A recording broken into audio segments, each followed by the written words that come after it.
So I was browsing Reddit and I came across this thread by Navigating Life 98.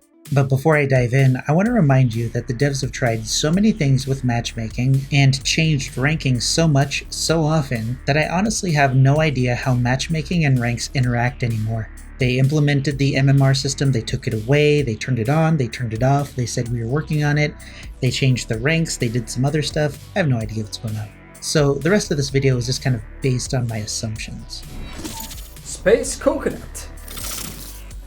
Navigating Life 98 says, I've reached rank 8 as a survivor for the first time. I'm being paired with a significant amount of red ranks. I've never been with so many red ranks. I'm escaping a lot. At any rate, I see the way some, 70% of my games, survivors are being sore winners. And that's totally uncool. Survivors that were good sports, right on. The responses to the thread were from players of both roles and generally shared the same sentiments. Toxicity, particularly survivor toxicity, increases as rank increases.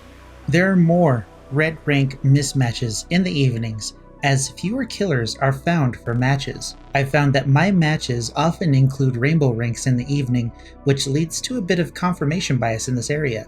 If there were more low rank killer players, then these low rank survivors wouldn't be paired up against me.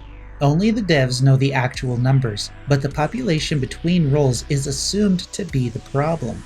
But instead of focusing on the problem directly, through matchmaking players of equal skill and making the game actually balanced around a clear win goal, it would seem that the devs want to bribe players to play low population roles to help matchmaking at specific times. And we're talking like matchmaking being, too long, and so we're trying to find ways. Yeah, that's a big one. It's not easy. I think you can say. Yeah.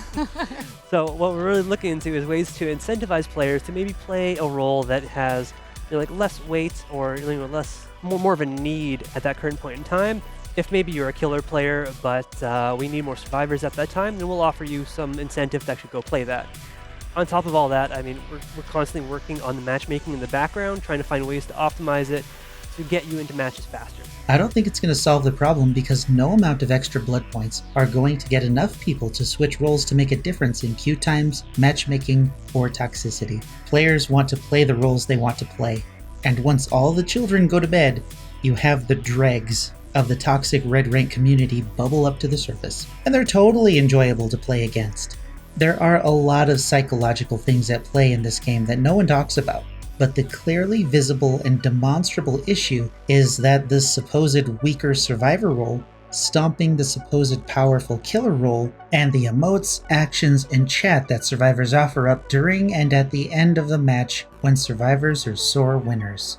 Now I'm just guessing here, and I rarely play Survivor, but I'm thinking that this is why we see more toxicity from Survivor players than killer players. This idea or feeling that the weaker role is dominating against the power role is what toxic survivors thrive on, while at the same time not realizing that they're not actually the weaker role. Because some players, and possibly the devs themselves, ignore the idea that survivors might be the power role. This toxicity thrives and is indirectly enabled by the developers. This climate leads to comments like those that True Talent makes sometimes about how survivors think they're doing something extraordinary, but lack the self-awareness to understand that the game is built to enable them to succeed against killers. TURJ often highlights survivor streamers who act this way, which adds credence to the idea that survivors are the role of choice for toxic players who don't realize they are being toxic. It's literally a personality issue of the player, while the role enables and encourages that kind of behavior. When looking for toxic killers, I ended up finding 3 videos with the toxic killer as the subject, but the first video was a video about how survivors call almost everything a killer does to win toxic. Then the 4th video was about a toxic survivor. Do a search for DBD Toxic Killer yourselves, and look at how many of the videos are of a survivor being on the receiving end of a legitimately toxic killer's wrath. Now let me know what you find in the comments below. My point here is that it's a provable fact that survivors are toxic more often than killers. Go ahead and dislike the video now, Survivor mains. The devs unknowingly enable that behavior through the design of the game, so doesn't the solution lie with the devs to create a gameplay environment that dissuades this toxicity? Of course it does. But how? The start of the solution lies with the win condition of the game. A clearly defined win condition will put both roles in a place of understanding for what they should be doing during the match. Oftentimes I see videos of survivors being sacrificed at the end of the match knowing they'll rank up because they completed their match to-do list, which doesn't require an escape. This probably shouldn't be the case. The matchmaking system should be tied to this win condition. If players are playing around and not taking the match seriously, they should earn a suitable rank and be matched with similarly minded players. Players who are more competitive should be ranked accordingly and matched together also. Once these are established, the game can truly be balanced better with the win condition in mind, and both roles will have a better understanding of how good they actually are at the game.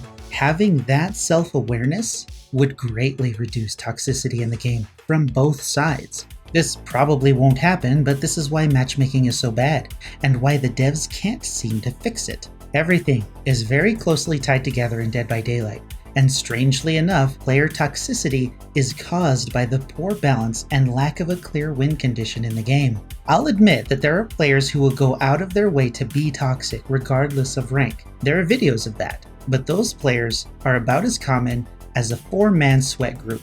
I wonder why that is. I'm sure I didn't make sense at some points, but let me know if you agree or disagree in the comments below. When it comes to stuff like this, I could totally be wrong. I look forward to reading the comments.